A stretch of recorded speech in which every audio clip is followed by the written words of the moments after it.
Good morning. कैसे हैं आप लोग। आज का देखो जो टॉपिक स्टार्ट करने वाला हूँ वह टॉपिक होगा कैसा, ईवीएस का टॉपिक स्टार्ट करेंगे जो कि सीटेट के पॉइंट ऑफ व्यू से मोस्ट इम्पॉर्टेंट है।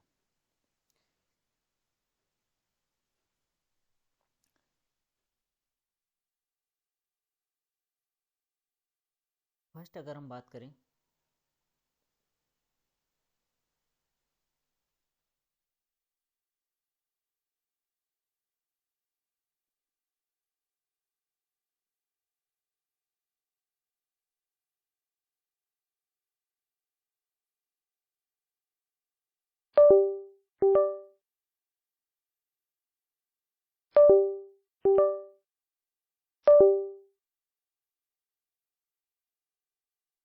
ओके, तो फर्स्ट हम बात करें ईवीएस का। मैंने कहा कि ईवीएस का जो भी पेपर होगा, ईवीएस का सीटेट के पॉइंट ऑफ व्यू या बीपीएससी टीचर के लिए, दोनों के लिए मोस्ट इम्पॉर्टेंट होगा।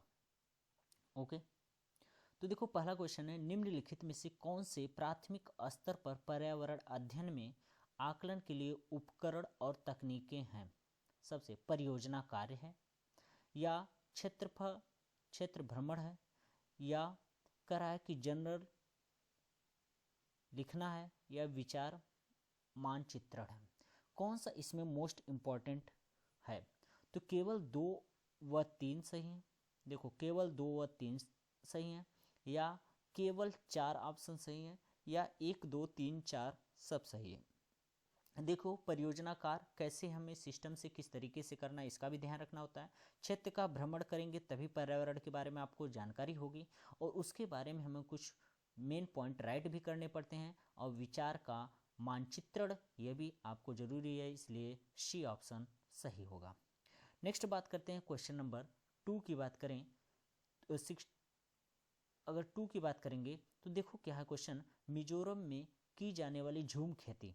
देखो ईस्टर्न में अगर बात करें झूम खेती की, तो देखो जितने भी, अगर हम ईस्टर्न की बात करें नॉर्थ ईस्टर्न में, वहाँ पर झूम खेती होती है। निम्नलिखित कथन का क्या अध्ययन है, इसका मतलब क्या निकल कर आता है। एक फसल को काटने के पश्चात भूमि के कुछ वर्षों तक खुला छोड़ देते हैं, या इस भूमि पर उगने वाले बांस और खरपतवार को काटकर जला दिया जाता है, या बीज बोने से पहले भूमि की गहरी जुताई की जाती है, या एक ही खेत में 3-4 बार भिन्न प्रकार की फसलें उगाई जाती हैं, आवश्यकता अनुसार रासायनिक उर्वरकों और कीटनाशकों का भी प्रयोग किया जाता है। इनमें से कौन सा ऑप्शन सही है। देखो झूम खेती की अगर हम बात करें तो झूम एग्रीकल्चर की बात कर रहा है, तो झूम एग्रीकल्चर में कौन सा ऑप्शन सही है। तो देखो अगर हम बात करें इसमें तो पहला ऑप्शन तो सही है, क्योंकि कीट एक फसल को काटने के पश्चात भूमि को कई वर्षों तक खुला छोड़ देती है, ऑप्शन सही है। इस भूमि पर उगने वाले बांस खरपतवार जितने भी होते हैं उनके जला देते हैं, यह भी सही है। ठीक है, लेकिन ये बीज को बोने से पहले भूमि में ये वाला रॉन्ग हो जाएगा। एक ही खेत में 3-4 बार अगर भिन्न प्रकार की फसलें उगाई जाती हैं, एक ही खेत में कह रहा है कि 3-4 बार भिन्न प्रकार की फसलें उगाई जा सकती हैं, और आवश्यकता अनुसार रासायनिक, ये वाला भी तो रॉन्ग हो जाएगा, इसलिए बी ऑप्शन सही हो जाएगा। नेक्स्ट क्वेश्चन की बात करते हैं 63। अब देखो 63 क्या कर रहा है,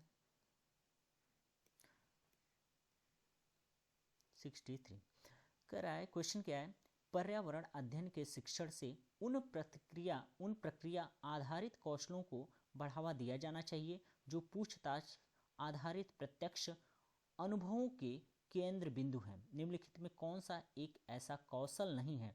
ध्यान रखना सीटेट में नहीं वाला ऑप्शन इसलिए मोस्ट इंपॉर्टेंट हो जाता है, नहीं को हम हाँ समझ लेते हैं और जिसके थ्रू हम रॉन्ग करके चले जाते हैं। तो देखो यहाँ पूर्वानुमान रॉन्ग है। पर्यावरण अध्ययन के शिक्षण में उन प्रक्रिया आधारित कौशलों को बढ़ावा दिया जाना चाहिए जो पूछताछ आधारित हो, जिसका निर्धारण किया जा सके। बी ऑप्शन ट्रू हो जाएगा। ठीक है, बी ऑप्शन क्या हो जाएगा, ट्रू। चलिए हम बात करते हैं क्वेश्चन नंबर 64 की तरफ चलते हैं। कह रहा है, राधा विभिन्न प्रकार की यात्रा टिकटों का उपयोग करती हैं। ऐसे टिकटों के उपयोग में से निम्नलिखित में से किस संकल्पना पर प्रभावपूर्ण ढंग से चर्चा की जा सकती है। ठीक है, क्वेश्चन नंबर 64 ध्यान से पढ़िएगा। अलग अलग साधनों से यात्रा करने पर यात्रा की लागत भी भिन्न होगी, रॉन्ग। कह रहा है नेक्स्ट क्या कह रहा है, यात्रा की लागत उस वाहन द्वारा प्रयुक्त ईंधन पर निर्भर करती है। और सार्वजनिक परिवहन में एक स्थान से दूसरे स्थान पर जाने के लिए हमें टिकट की जरूरत पड़ती है। या आरक्षण प्रक्रिया की समझ, कौन सा ऑप्शन होगा? तो देखो 64 क्वेश्चन नंबर का ऑप्शन हो जाएगा। अगर ऑप्शन की बात करेंगे थोड़ा सा नीचे जाना पड़ेगा क्योंकि इसमें कई सारे ऑप्शन हैं। तो देखो 1 व 3, पहला यह तो ऑप्शन सही है। सार्वजनिक परिवहन को एक स्थान से दूसरे स्थान पर जाने के लिए हमें टिकट की जरूरत होगी। सी ऑप्शन, पहला ऑप्शन सही है और थर्ड ऑप्शन हमारा ट्रू होगा। ठीक है, सी ऑप्शन राइट हो जाएगा। Next question 65। अब देखो 65 क्वेश्चन क्या है। 65 क्वेश्चन में कह रहा है प्राथमिक कक्षाओं में विद्यार्थियों को मानचित्रण शिक्षण के लिए निम्नलिखित में कौन सी युक्ति सर्वाधिक उपयुक्त प्रतीत है?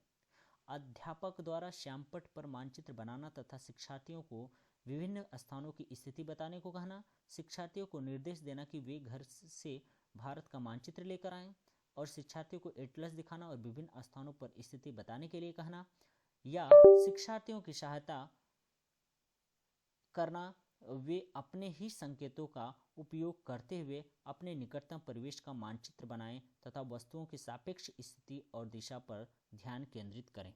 कौन सा ऑप्शन हमारा ट्रू होगा?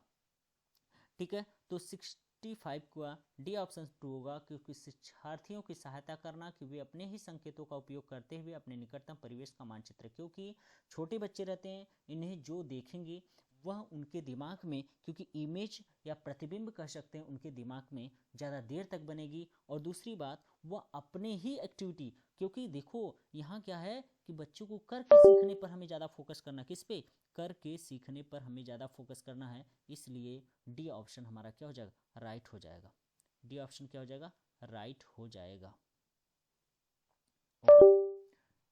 नेक्स्ट क्वेश्चन की बात करते हैं। 66 की बात करें। अब देखो 66 की अगर बात करें तो 66 क्वेश्चन नंबर क्या है? कक्षा 5 की अध्यापिका माहिका चाहती हैं कि उसके विद्यार्थी आसपास के पौधों का अवलोकन करें। सार्थक अधिगम के लिए उसे बच्चों को क्या करने के लिए प्रोत्साहित करना चाहिए? समझना कि पौधे भी सजीव होते हैं, समझना कि पौधे हमारे लिए उपयोगी होते हैं, या अधिकतम पौधों के नाम लिखना, या उनकी ऊंचाइयों, पत्तियों, गंध और उगने के स्थानों में अंतर का अवलोकन करना चाहिए। पता है 66 का तो देखो, क्योंकि क्या डिफरेंट होता है भैया? इन्वायरमेंट, क्योंकि जलवायु का सबसे ज़्यादा इफेक्ट पड़ता है। तो जलवायु को बच्चों को जलवायु को बच्चों को कैसे सिखाया जाए? जलवायु का सबसे ज़्यादा इफेक्ट पड़ता है, इसलिए उनकी पत्तियां भी अलग अलग होंगी कि जलवायु का इफेक्ट, उसकी गंध भी, क्योंकि प्लांट अलग होते हैं तो उनकी महक भी अलग होती है, उसमें स्मेल अलग होते हैं, और उगने के स्थानों पर, क्योंकि यह भी सबसे बड़ा रोल है इसका। ठीक है, 66 का, इसलिए डी ऑप्शन हमारा राइट हो जाएगा। ओके, चलिए नेक्स्ट क्वेश्चन की बात करता हूँ। नेक्स्ट क्वेश्चन क्या हमारा? नेक्स्ट क्वेश्चन है कि प्राथमिक स्तर पर पर्यावरण अध्ययन पढ़ाने के लिए निम्नलिखित में से कौन से पहलू सबसे महत्वपूर्ण होना चाहिए? पहला, क्रियाकलाप संचालित करना तथा कौशलों का विकास करना, या बी ऑप्शन है आकलन में सफलता प्राप्त करना, सी ऑप्शन है विज्ञान की आधारभूत संकल्पनाओं को समझना, और डी ऑप्शन है हमारे पास क्या? सीखने वाले को प्राकृतिक और सामाजिक सांस्कृतिक पर्यावरण से जोड़ना। कौन सा ऑप्शन इसमें राइट होगा? ठीक है, 67 का कौन सा ऑप्शन राइट होगा? तो 67 का देखो डी जो ऑप्शन है हमारा क्या हो जाएगा? राइट हो जाएगा। अगर डी ऑप्शन की बात करें, डी ऑप्शन हमारा क्या हो जाएगा? राइट हो जाएगा। सीखने वाले प्राकृतिक और सामाजिक सांस्कृतिक पर्यावरण से जोड़ना, क्योंकि प्राथमिक स्तर के बच्चे हैं। ध्यान से समझना, क्वेश्चन में दे रखा है प्राथमिक स्तर की बात हो रहा है। जब प्राथमिक स्तर के बच्चों की बात हो, उनको कहाँ से जोड़ सकते हैं? देखो वो दो ही जगह से जोड़ने की बात करेगा। एक तो उसकी क्या बात हो रही है, उसको आप घर से जोड़ेंगे, कहाँ से जोड़ रहे हैं? घर से जोड़ रहे हैं। और दूसरा उसको कहाँ से जोड़ रहे हो? उसको घर का मतलब परिवार से। ठीक है, कहाँ से? परिवार से। और उसको दूसरा क्या है? पर्यावरण से। किससे जोड़ोगे? पर्यावरण से जोड़ेंगे, और इसको कहीं से नहीं जोड़ेंगे, क्योंकि यहीं से बच्चा सबसे ज़्यादा लर्निंग और सबसे ज़्यादा अर्निंग कह सकते हैं करता है। क्वेश्चन नंबर 68 की तरफ चलें। क्वेश्चन नंबर 68 क्या है?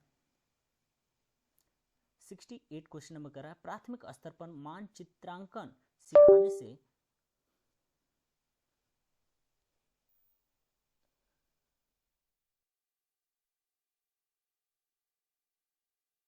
सिखाने में किस कौशल को बढ़ावा मिलता है?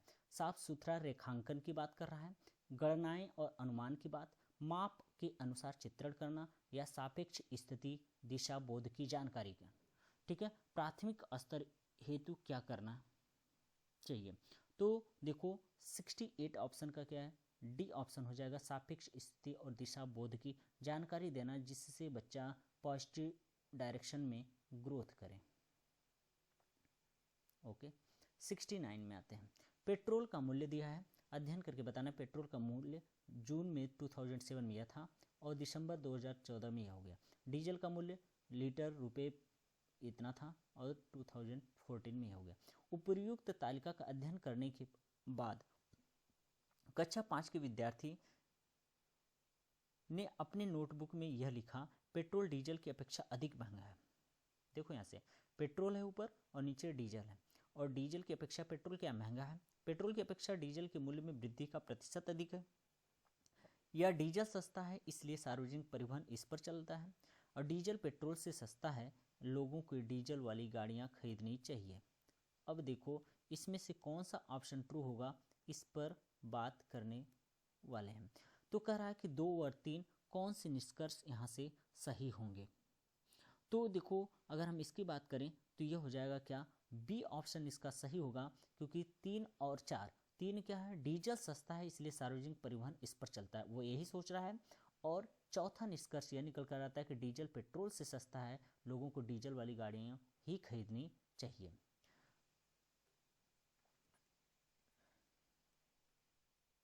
क्वेश्चन नंबर 70 कह रहा है, प्राथमिक कक्षाओं में पर्यावरण अध्ययन के लिए निम्नलिखित में से सभी सामान्य आगम का अनुपालन किया जाना है, केवल इससे छोड़कर। किससे छोड़कर? मूर्त से अमूर्त, सरल से कठिन, अस्थानीय से वैश्विक, अमूर्त से मूर्त। ऑप्शन है क्या? फर्स्ट ऑप्शन है केवल 2 सही है, केवल 4 सही है, सी केवल 1 और 2 सही है, डी ऑप्शन है 2 व 3 में से कौन सही है? ठीक है, तो क्वेश्चन नंबर 70 की बात कर रहे हैं। तो 70 में हो जाएगा क्या? केवल बी ऑप्शन ट्रू होगा, केवल 4 सही है, अमूर्त से मूर्त की ओर।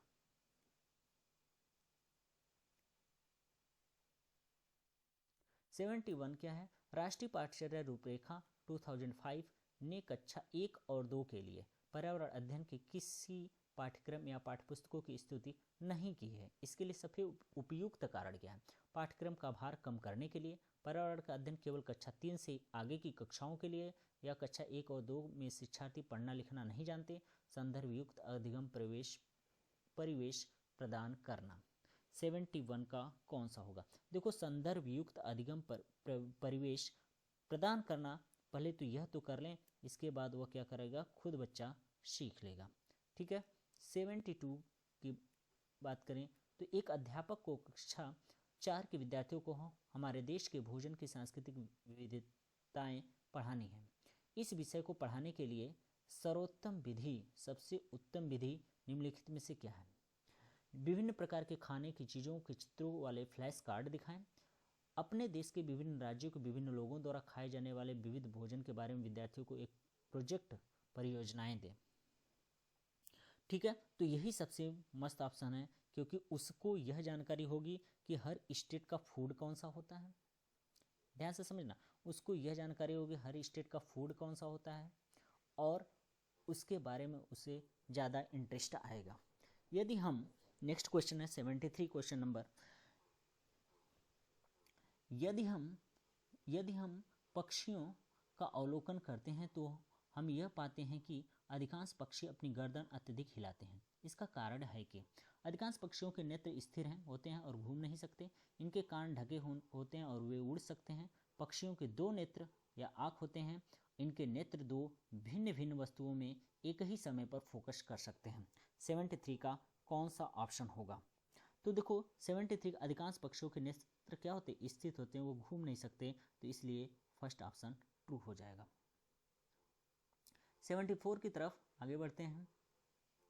देखो रीना रीना आम पसंद करती है, वह इन्हें जाड़े के लिए सुरक्षित करना चाहती है। निम्नलिखित में से कौन सा तरीका संरक्षण के लिए सर्वाधिक उपयुक्त है? अचार और आम का पापड़ बनाना, जूस तैयार करना, वायुरोधी डब्बों में संचित करना, प्लास्टिक के थैले रखना, रेफ्रिजरेटर में संचित करना। 74 का कौन सा ऑप्शन सही होगा? देखो अचार या आम का पापड़ बनाना ही ज़्यादा अच्छा है, क्योंकि रेफ्रिजरेटर में भी ज़्यादा दिन तक आप नहीं रख सकते। केरल के निकटवर्ती राज्य हैं तमिलनाडु और आंध्र प्रदेश, कर्नाटक और महाराष्ट्र, आंध्र प्रदेश और कर्नाटक, कर्नाटक और तमिलनाडु। कौन सा ऑप्शन होगा? तो देखो इसके केरल के नज़दीक तो कर्नाटक और तमिलनाडु, डी ऑप्शन हमारा क्या हो जाएगा? ट्रू हो जाएगा। नेक्स्ट 76 है, निम्नलिखित में से हमारे देश के किस राज्य के अधिकतर लोग नारियल के तेल में पकी हुई समुद्री मछली खाना पसंद करते हैं? मिजोरम के लोग, गोवा के लोग, जम्मू कश्मीर या बिहार?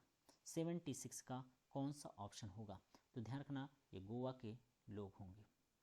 निम्नलिखित में से नेक्स्ट क्वेश्चन है, निम्नलिखित में से कौन सा जानवर है जिसके अग्रदांत बढ़ते रहते हैं? वे दांतों को बहुत अधिक लंबा न होने देने के लिए वस्तुओं को काटते कुतरते रहते हैं। तो 77 का कौन सा है? Option true. दीमक, गिलहरी, छिपकली, चूहा। 77 का कौन सा ऑप्शन ट्रू है? 77 का कौन सा ऑप्शन ट्रू है? तो गिलहरी। ठीक है, 77 का कौन सा ऑप्शन ट्रू है? गिलहरी। अगर बात करें 78 क्वेश्चन नंबर की,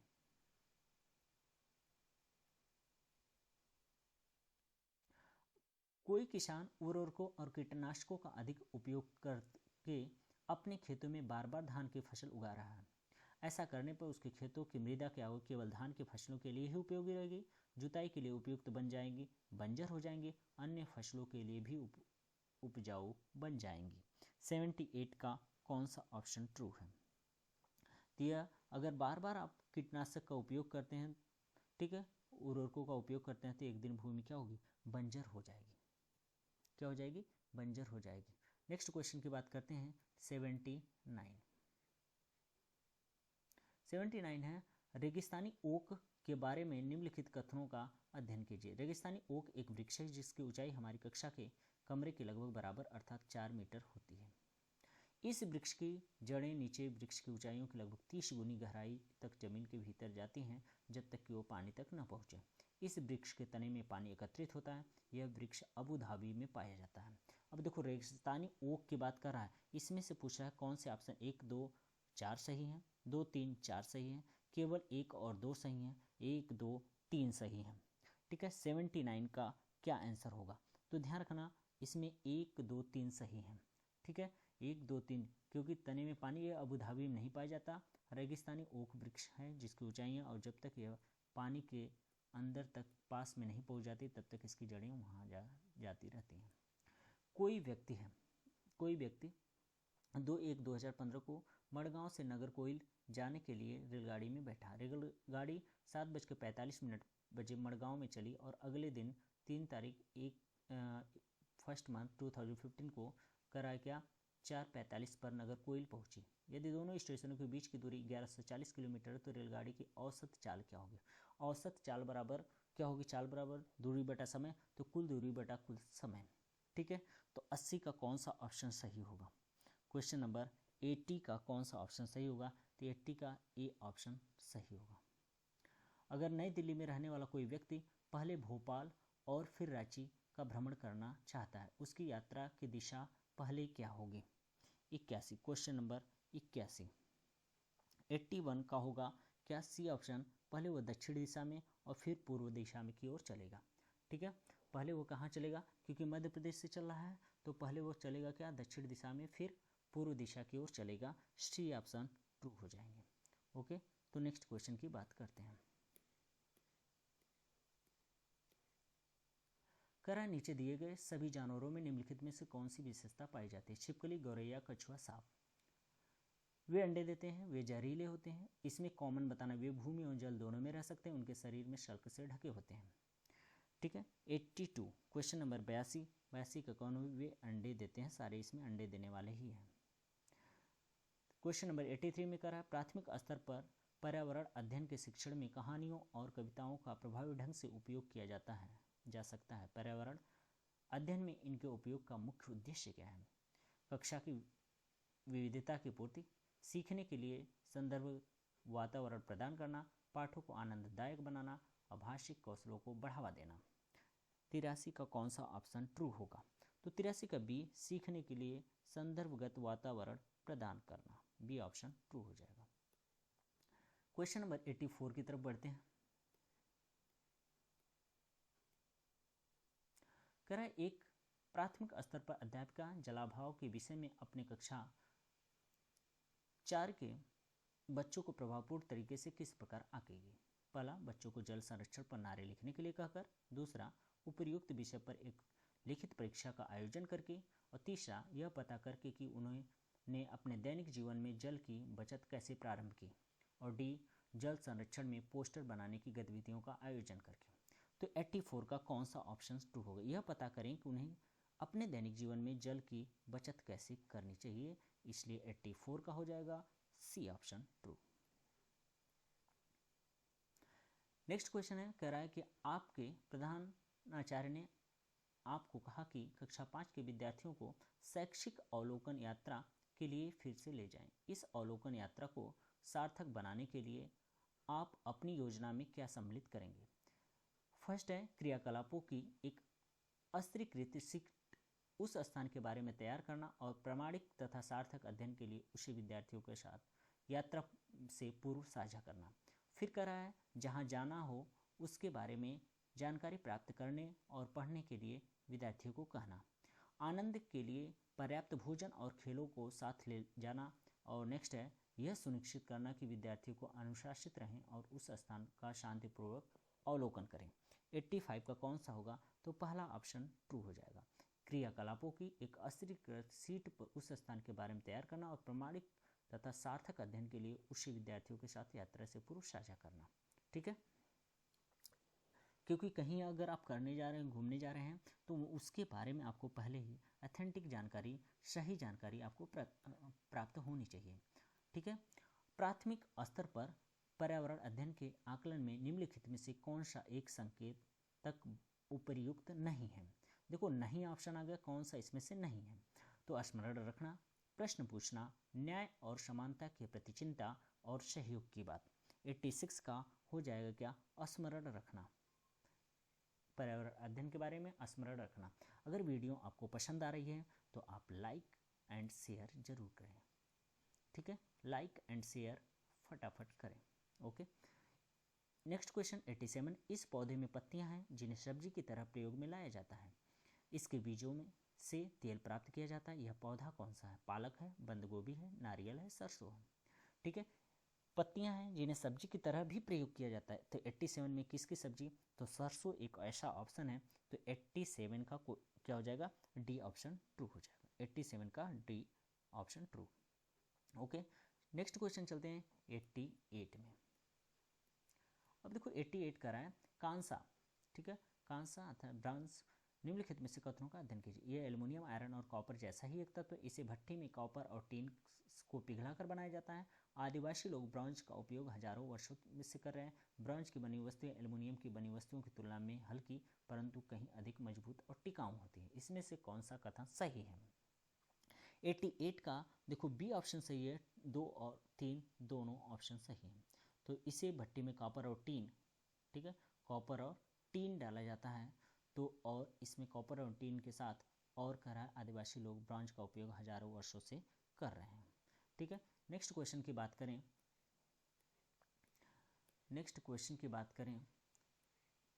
कह रहा है निम्नलिखित में से कौन सा रोग मच्छरों से होने वाले हैं? चिकनगुनिया, मलेरिया, मियादी बुखार, टाइफाइड बोला है 89। अगर 89 में और नेक्स्ट कह रहा है हैजा, डेंगू, मलेरिया, और नेक्स्ट कह रहा है चिकनगुनिया, डेंगू, मलेरिया, और लास्ट है चिकनगुनिया, हैजा, मियादी बुखार।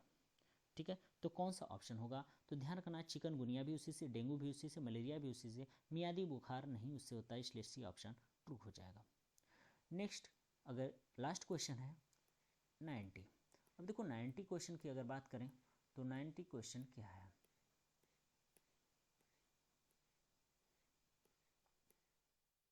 90 क्वेश्चन है किसी राज्य के मानचित्र के एक सिरे पर यह लिखा है कि स्केल 1 सेंटीमीटर 110 सेंटीमीटर। यदि इस मानचित्र पर किन्हीं दो शहरों के बीच की दूरी 9.7 सेंटीमीटर मापी गई तो इन दोनों शहरों के बीच की वास्तविक दूरी लगभग क्या होगी। ठीक है, वास्तविक दूरी लगभग क्या होगी, तो देखो इसका मल्टीप्लाई कर लेंगे तो आ जाएगा क्या 1.067 किलोमीटर। ओके, वीडियो पसंद आई लाइक एंड शेयर जरूर करें और आपको इसी तरीके से प्रैक्टिस सेट मिलते रहेंगे। Okay, thank you.